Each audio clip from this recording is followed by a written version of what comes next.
Alors oui, certains passages sont un peu exigus, mais avec la chaleur régnant à l'extérieur, un peu de fraîcheur, pas plus de 8 degrés à l'intérieur, on n'est pas contre, surtout dans les Vosges qui, comme le reste de la région, sont passés en vigilance orange canicule.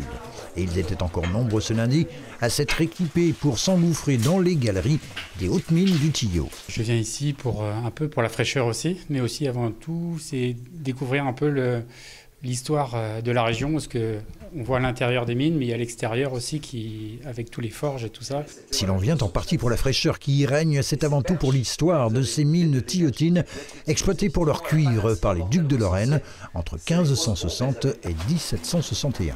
Il était envoyé principalement à Nancy sous forme de lingots. Et ensuite, ce cuivre, il avait plusieurs utilités. On pouvait avoir une partie des instruments de cuisson, d'instruments de cuisine ou autres, qu'on utilise encore actuellement.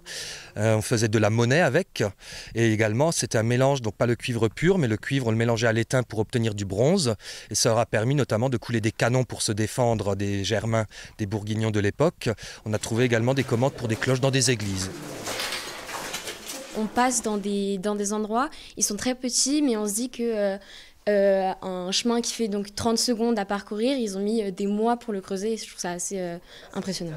Des recherches menées sur site par l'association Sésame, Société d'études et de sauvegarde des anciennes mines, ont permis de mettre en évidence les techniques de percement de la roche et l'utilisation de machines hydrauliques. Les mines du Tillot, premier site en Europe dans l'utilisation de la poudre noire pour l'extraction du minerai, pas toujours au point. Ici, c'est tout simplement une explosion mal maîtrisée, mal gérée. Ça n'a pas fonctionné, ils auraient aimé que cette partie-là de rocher se détache aussi. J'ai un peu honte parce que je venais régulièrement au Tillot et jamais je n'avais pensé venir visiter ces mines. Et c'est formidable. Parce qu'on en a visité déjà des autres, mais un esprit sportif comme il faut, là, non, jamais.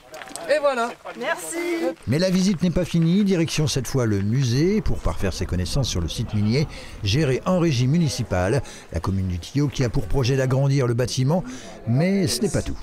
Faire découvrir les aménagements hydrauliques mis en place par les mineurs pour actionner une grande roue qui permettait de faire fonctionner de grosses pompes comme celle qui se trouve derrière moi. Et puis l'autre projet, c'est la réouverture d'une mine, la galerie sous Saint-Nicolas, qui est la seule mine classée monument historique qu'on ait ici sur le territoire de la commune du Tillot.